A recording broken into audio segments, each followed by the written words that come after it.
کونڈا کی حقیقت۔ 22 رجب المرجب کو شیعہ حضرات گھر کے اندر چھپ چھپا کر کے کھیر پوری پکا کر کے کھاتے ہیں اور کہتے ہیں کہ ہم سب امام جعفر صادق رضی اللہ تعالیٰ عنہ کے نام کا فاتحہ دیتے ہیں۔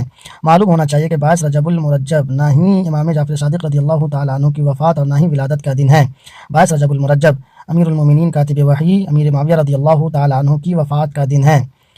چونکہ معاویہ رضی اللہ تعالیٰ عنہ کے دور حکومت میں شیعہ حضرات اسلام کی چادر اوڑھ کر کے اسلام کی جڑوں کو کھوکھلا کر رہے تھے اور امیر معاویہ رضی اللہ تعالیٰ عنہ انہیں سخت ترین سزا دیا کرتے تھے۔